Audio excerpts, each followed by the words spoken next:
And welcome back to the Ramp Up to Retirement podcast with your host, Dan Reese. Dan, good to be with you again. Yeah, good to see you. Beautiful day in Michigan, so that's a good thing.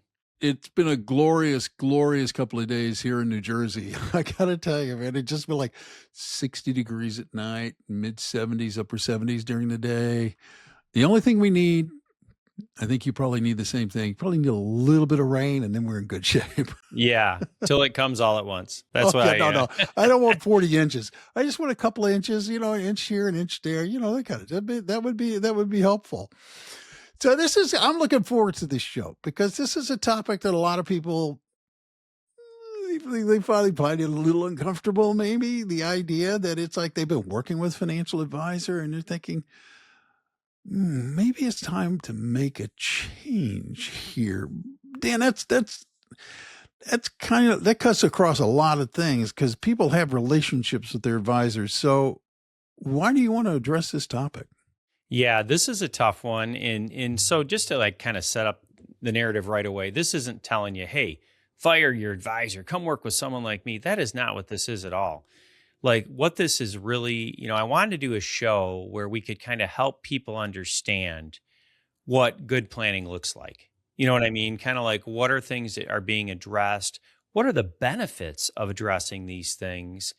And then just to kind of help people understand, am I getting those things? Because I think this is a complicated area of the world. And I think a lot of times people are like, man, I really like my advisor. We have a really good relationship. Yeah. And the better the relationship gets, the more times you may not want to ask them some tough questions. And so today, hopefully what this allows is you to better understand if you're getting really what you should be getting. And that's really the whole key. You know what I mean? To make sure you're on the right path as a listener. So we want to provide good content that helps your plan and your planning do well long term. So I think that's a good concept. No, it's great. And complex is right. And a lot of reasons why it's complex is because a lot of people have been working with their advisor for several years, and you've got that sense of loyalty. You get this sense of, I know them. And so this is going to be an interesting topic to get into. And before we get any deeper, Dan, why don't you, just quickly remind our listeners about not only your background, but the philosophy about what you are calling the 3-lane highway approach. Yeah. We're going to get into this in detail, but so I'm a certified financial planner and we work under the fiduciary, umbrella more or less so that, our goal is like a lot of fiduciaries out there is to put you first. It's not a goal, it's a requirement, so that we give you advice that's going to allow you to make the best choices to put you in the best spot or best position for success. Right. So and being a certified financial planner, I know a lot of people are familiar or have heard of it. Go to the website, by the way, if you're not really sure, because they've got some really good materials that help explain the value of a certified financial planner and all the things that we're tested on and have continuing education on. Mm-hmm. But it does, when you find a CFP, it's nice because you know that they have knowledge around all the areas we're going to talk about. And that's super important, as you work with someone. Yeah. So just to really underscore that line for a second, okay? It's not an idea. It is a legal, moral obligation. It is not easy to become a certified financial planner. It's not. Okay. Now let's get into this because we started touching on this and now I really want to talk about it. Loyalty. Yeah. The loyalty trap, if you will. Talk about that, will you? I think it's hard because sometimes it's easy to get sucked into a good relationship means I have a good plan. Right. And loyalty is a good thing. I mean, honestly, I am very loyal. I went to Michigan State. I still root for all our sports, even though we've been bad at football for how many years in a row now. I'm so loyal. I still get season tickets. I understand. I still put myself through it. Yeah, no, I understand. I'm a Cowboy fan since I was 6 years old. So I feel your pain, Dan. Yeah. But loyalty, like I say, it is a good thing, but it also can put some roadblocks to having the difficult conversations around making sure that, from a planning perspective, that you're getting what you need and making the progress that you need. So that's kind of a long-standing thing. Long-standing social relationships really kind of, it's funny, make hard questions more difficult to talk about. I don't know why that is. Doesn't that seem weird? Shouldn't it be the opposite? It should be the opposite. You'd think it would be the opposite, but it is not. You are so right. Yeah. So that's one thing. And one of the biggest things with planning, there's something in planning, you can call it compounding. We sometimes call it inertia. But what that means is that any planning issues that you have because of the nature of money compound over time, right? So it really is challenging. So like we're going to talk about the 3-lane highway and and that'll help you understand if you're getting all the things you need to be getting or should be getting in your relationship. But what happens is if they're not fully addressed, every year that passes compounds problem. And that's why, I mean, we are lighthearted here. Like I said, we're not saying go change your advisor, but what we are going to be teaching you is that understanding these things can change your long-term direction. And because of compounding, if you address these appropriately, your future can compound positively, right? Versus compounding negatively. And so that's such an important thing. Well, remind me again before we go any further. Lay out those 3 lanes for us so that we know where we are on this highway. Yeah, absolutely. I mean, really, when you get down to it, and this is the simplest way, we talked about this in other episodes. Investment planning is lane 1, which everybody's pretty familiar about. And that's what usually draws someone to an advisor initially. It's like, hey, I don't know what I'm doing. I need some help with this stuff. That's investment planning, how you pick out what you own, what's in different accounts, the overall structure and amount of risk, all those things that you've probably heard about if you've, read much of anything about investing. The second lane is really retirement planning. So retirement and income planning. And that gets into like, how do we, select Social Security? What's our Medicare strategy? How do we use these different resources that we have effectively? And really the idea of good retirement and income planning is that you want to maximize all those resources to, number one, put you in the best position to have consistent income throughout retirement, right? Mm-hmm. And also make sure you don't run out of money. Simply, like, let's be honest. We want to make sure that we're doing That's it in the a nightmare. way, yeah, that's going to put us in a great spot. And then that third lane, which many times does get missed, and the attention is not paid that should be paid, is tax planning and estate planning, which kind of go hand in hand. And if you want to learn a lot about that, the prior episode we get into details actually about estate planning really is tax planning. But the idea is that people think about Roth conversions and how do we reduce long-term taxes for our family, both while we're living and when we pass away and this money passes on to our heirs.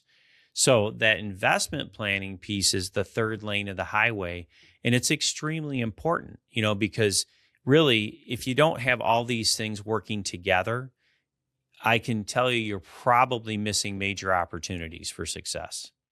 Well, what you're talking about is a comprehensive sort of view of your entire portfolio. I'm going to use that word for lack of a better word too. So you're talking about a comprehensive plan. So lay out for us how it's possible that you could have a great relationship with an advisor, like them, but you don't have a comprehensive plan. How does that make a difference? Yeah. I mean, the thing is like, typically, most of the advisors that we see, and this is getting better and better, but many of them only focus on 1 or 2 lanes, right? And so what happens is, and this is really difficult because it's complex, and I'm trying to keep it at a high level. Yeah. But everything you do in any of these areas, anything you do, any action you take, from what investments you put in a particular account in lane 1 in the investment section, will have an effect on your retirement income planning and your taxes, your tax planning. And so what happens is that when you start looking at this, when you don't look at them all together, it's really difficult to make good decisions, right? And it's really difficult to have good, what I want to say, leadership from your advisor on making sure that you're addressing all these things effectively. And so, one of the things that we've noticed, and people ask, well, how do I even know this? You know what I mean? How would I even know this stuff? Yeah. And some of the things that we always say, hey, well, do you guys, when you talk to your advisor, do you talk about tax? Have they asked for your tax return? Have you gone through and have you ever had a report on your tax return to identify where your income is and where it's coming from? And in what level, where you're at on the tax tables, you know? Have they talked about when to take Social Security, or have they said something like everybody should just take it at 62, right? That's a major decision, right? When you start thinking about that, have they ever asked you, what's your big plan for all this stuff when you're gone? Your legacy, like thinking through those things. Has your spouse been included, in the conversations? Is it kind of like, oh, just a buddy relationship and we're like, go golfing and we tell you, hey, your portfolio is doing great? Or is it really like, hey, this is a family discussion? Maybe sometimes even your kids brought in, right? Yeah. So like those are kind of like some of the things when you start recognizing as you're looking through these, are they really getting into the 3-lane highway? Or are we stuck in 1 or 2 lanes? And, I can tell you that it's significant. I mean, we're going to get into that, right? A little bit about, what effect it can have. But I can just tell you when you're really addressing all these things, you should be having some pretty deep conversations. And they should include tax implications. They should include your estate. They should include, simple things like, hey, did you know, your IRA should maybe have more of your fixed assets and your Roth more of your growth assets, things like that. Are they talking about it? Right? Because that stuff all really matters. So those are some little indicators, if those conversations aren't coming, that maybe you need to do a little deeper digging and maybe even bring it up with them, because it could be they do those things, but they never thought to talk to you about them.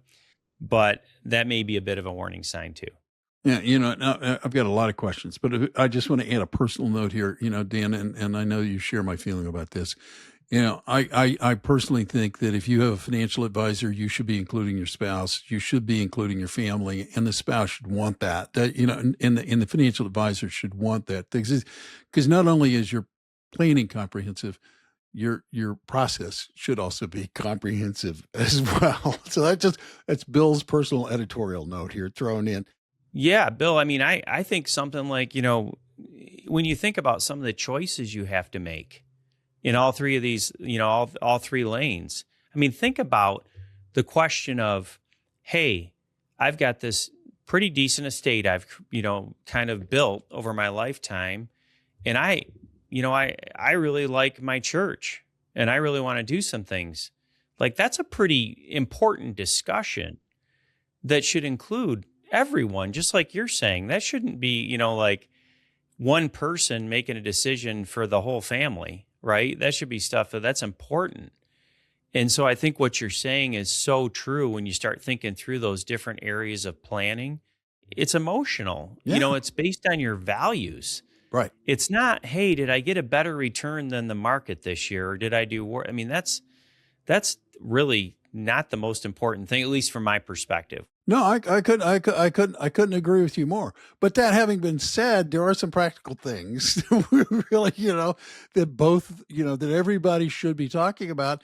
So let's start with like Social Security and Medicare and the what if scenarios that surround a lot of that stuff, because a lot of people, you mentioned this, so a lot of people think Social Security is pretty straightforward. Yeah. And they think Medicare is probably pretty straightforward too, but whoa. Not true. Yeah, no, that's part of lane 2. And I'm glad you brought that up, Bill, because that's a big part. So lane 1, the investment management, in today's world, honestly, you should be able to get a pretty good portfolio with all the research and everything out there. Lane 2, what you just brought up are huge, huge issues, and they should have conversations around it. So number 1, let's talk about like Social Security, like when you choose when to start it. There are so many factors that come into play with when to start Social Security. Things like your health, life expectancy, the age, if you're married, the age of your spouse and you, are they the same? Are they different? If they're different, how much different, is going to play into that with a good strategy. You're thinking about, do we have a tax issue? Do we need to delay Social Security simply so that we can do some more Roth conversions and things along the way, right? In order to maybe take advantage of reducing our taxes long term. By the way, if you lived a normal life expectancy, generally speaking, the later you wait on Social Security, the more money you're going to get out of it. I'm just telling you in a No, really that's true. That is true. a real Yes. simple concept. But anyway, so like some people would worry, well, I want to do Roth conversions, but I think my neighbor said if you don't take Social Security at 62, you're crazy. It's kind of like that stuff. It's like understanding the impact of those decisions. It's not simply in one lane. It affects all three lanes, right, of the highway. Medicare, you brought up. Okay, number one, if I've got a spouse still working and I'm 65, do they have a qualified plan at work? Can I stay on that plan? Can I not stay on that plan?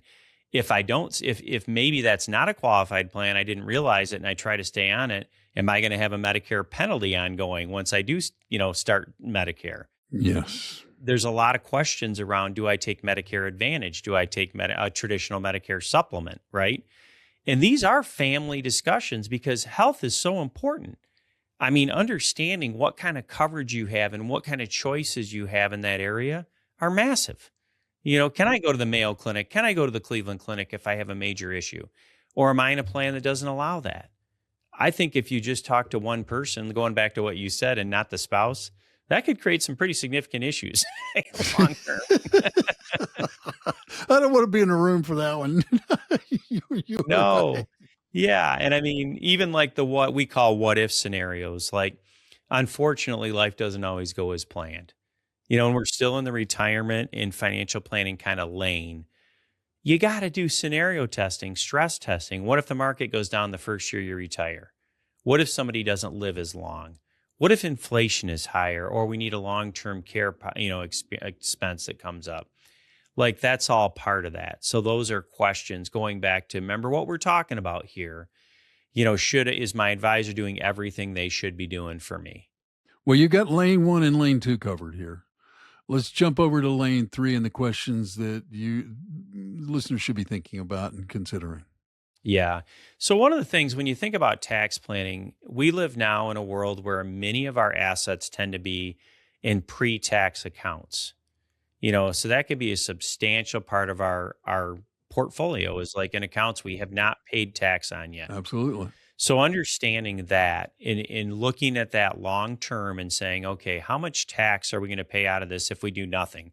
If we just take kind of money as we need it, do our required distributions, don't take any proactive actions whatsoever. So that's, and then looking at that, and sometimes people see that, and we have people come in all the time, they're like, I'm going to pay how much tax on that account? That's more money than it's in there right now. And I'm like, yeah, that's very likely true. But understanding how to distribute money out of those accounts effectively and efficiently, how to use Roth conversions to your advantage long term, that's tax planning. How to sit there and look at I've got this after tax money, and I thought it was smart to put a bunch of dividend paying stocks in there. Well, is it? Is that just going right to your tax return? That actually is part of the investment planning lane, as we talked about how everything overlaps. But, the next thing you know, it's having an adverse tax consequence on you. And so really, when you think of all these things, it really comes into looking at your lifetime tax exposure and then determining if there's tactics and strategies you can use to reduce it, right? And it all plays together. But it's really interesting because that lane has been really kind of ignored. And actually, many advisors they can't even talk about it from a compliance standpoint.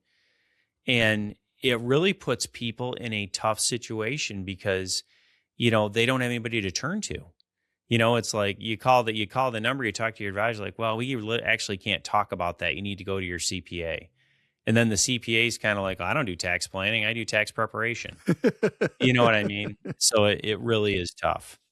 It's a hard thing to do, but these are things in the uncomfortable episode we're in the middle of in terms of, evaluating your financial advisor and, not just changing your financial advisor, as you said, but knowing maybe you need to go sit down with them and say, hey, we haven't talked about these things yet. Can you give listeners a concrete example of, a client or what it looks like when someone has only one or two of these lanes covered and the costs of them? Yeah. I think the first thing that I like to say is that there's a difference between investment performance and planning performance. Mm, So I want to really spend a minute on that.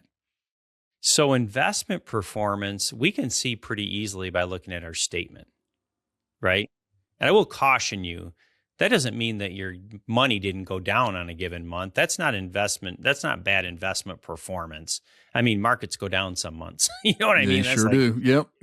bad investment performance is meaning like based on the level of risk that you're invested at. There's something out there called a benchmark that'll give you an idea of what that level of risk, kind of the return should be. And so, like, are you way below that? That's poor investment performance, right?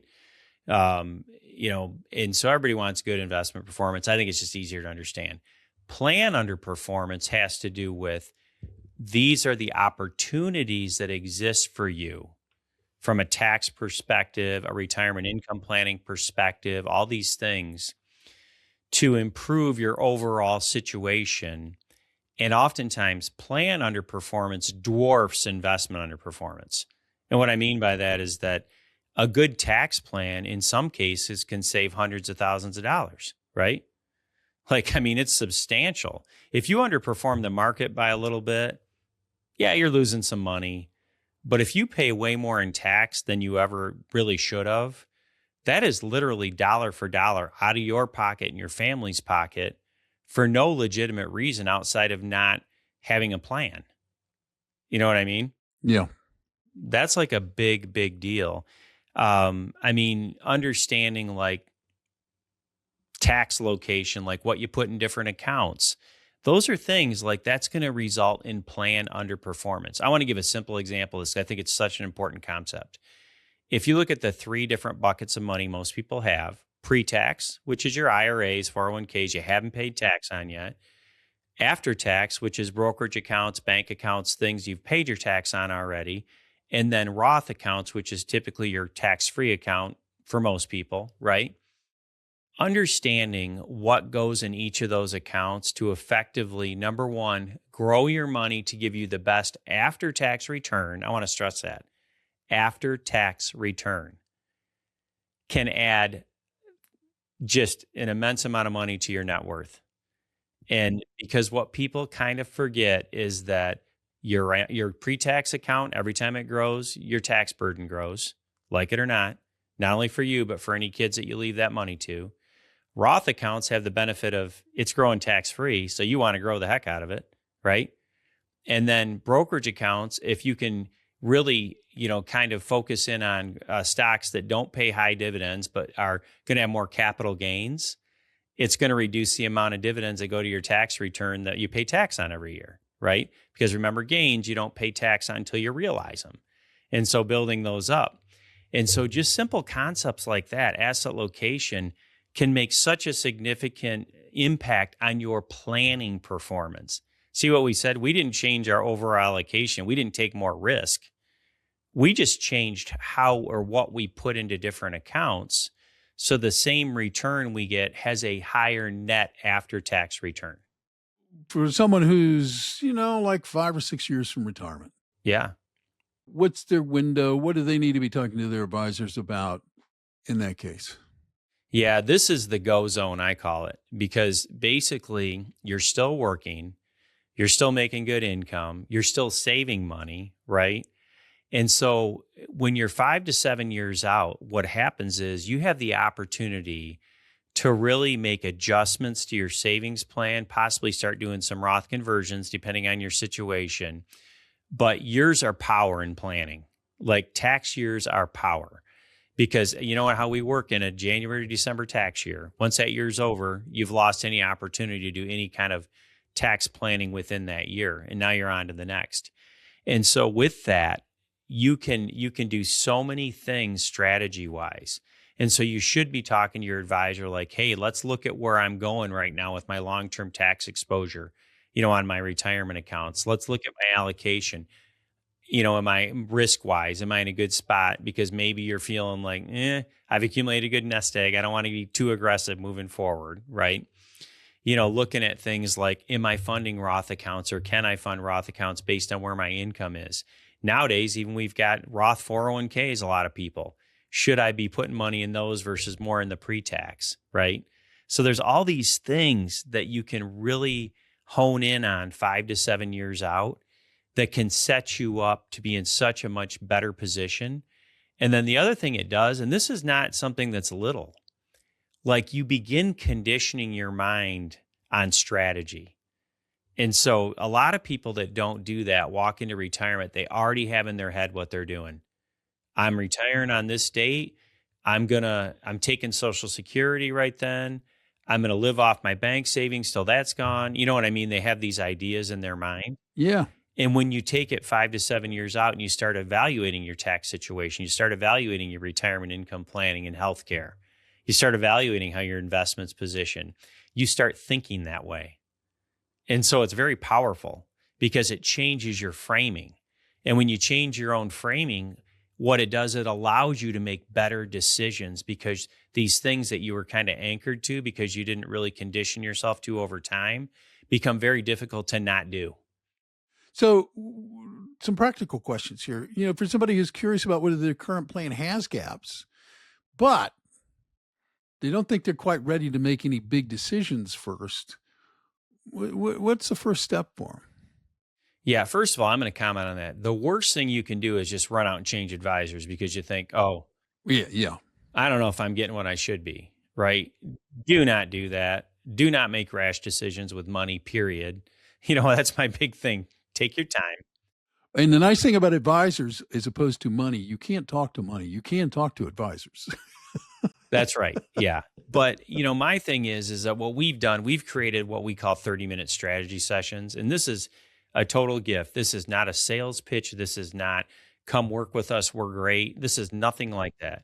This is really designed to sit there and help you identify, are these things being addressed? Where I've done this a long time.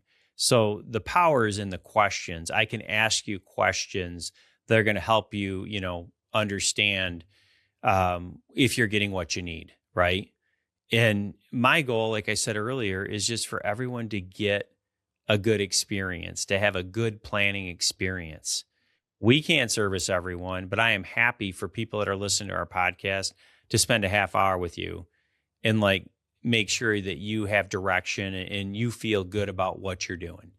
And, and it could be you end up, you're like, I really don't think I'm getting those things. Well, it does give you ammunition to go back and talk to your advisor and say, hey, I'm curious, about these other areas. What kind of advice or what kind of structure do you have in place to give that advice, right? And then you may realize, I need to start interviewing some other advisors, right? And there's some good resources out there in interviewing advisors. But my thing is, and just like we talked about this whole show and we talk about a lot, make sure that any advisor you choose is really focused in on that 3-lane highway. They're really addressing those things because it's so important for your long-term success. Yeah, it is incredibly important. And it's also incredibly important from my perspective that you're talking to a certified financial planner, because there is that obligation of fiduciary that gets thrown around a lot. Anybody think, oh, well, everybody's a fiduciary. No, they're not. They are not. Dan's had to take a lot of tests to pass a lot of exams, I guarantee you, and they're not easy, okay? No. They're not easy. And he has to continue taking classes to stay current and on top of it. That is what a fiduciary is. So it's really, really important, okay? And whether it's Dan or whether it's somebody else. And I want to make sure everybody listening to this podcast understands this. If you reach out to Dan and have a conversation with him, it is no obligation. There's no cost. There's no, I talked to Dan, now I've got to have bad conversations and split it with my financial advisor. Probably the best thing that could happen is you talk to Dan and you find out, these are the questions I need to go to my financial advisor and ask, because you need to start a conversation before you can make crazy decisions about everything else. You got to have that conversation first. So, yeah. Dan, what is the best way for them to get a hold of you and maybe initiate some contact? Yeah, I mean, I think, like I say, a lot of people would get value out of 30-minute strategy call. Like we do them on Zoom. You don't even have to come in the office. I mean, you could come in the office, but the idea is that we don't want you to feel any kind of pressure because it's really for education and to help you improve, right? And so the best thing is just go to our website, averywealth.com. And by the way, there's a lot of really great resources out there. You can be like, oh, I want to learn more about tax planning.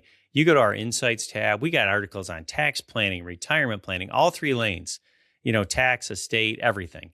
And so check that out. But also there's a simple contact us button. Go to that, put in there, hey, I want my 30-minute, strategy session with Dan. We'll send you out a link. It's literally, I don't know if you've heard of Calendly. It's just a great program where you can go out on the calendar. It's on the thing and you find a time that works for you. Puts it right on my calendar. We set it up. It sends you a link for Zoom, all that stuff. It's super easy, frictionless, right? And so then, we just talk for 30 minutes and really get in there. So highly recommend it. I guarantee you'll probably get a lot out of it. So do it. That's my advice. Just give Dan a call. If you're curious, have a conversation with him. It might be the most important thing you do, especially if you're wondering after listening to this podcast, I don't know if I'm getting everything I need. I don't know if I'm getting everything is just a conversation. Right. So until next time, I'm Bill Tucker. On behalf of Dan and everybody at Avery Wealth Management, I want to thank you for taking the time to listen today and hit that follow button, become a subscriber, and we'll see you next time. Thank you for listening to Ramp Up Your Retirement. Click the follow button to be notified when new episodes become available. Visit our website at www.averywealth.com or give us a call at 517-783-1695. And don't forget to click the follow button to be notified when new episodes become available. The information covered and posted represents the views and opinions of the guest and does not necessarily represent the views or opinions of Avery Wealth. The content has been made available for informational and educational purposes only. The content is not intended to be a substitute for professional investing advice. Always seek the advice of your financial advisor or other qualified financial service provider with any questions you may have regarding your investment planning. The opinions voiced in Ramp Up to Retirement with Dan Reese are for general information only and are not intended to provide specific advice or recommendations for any individual. To determine what may be appropriate for you, consult with your attorney, accountant, financial, or tax advisor prior to investing. Guests on the show may not be affiliated with CWM LLC. Views and comments by guests may not be representative of CWM LLC. Investment advisory services are offered through CWM LLC, an SEC-registered investment advisor. Carson Partners, a division of CWM LLC, is a nationwide partnership of advisors.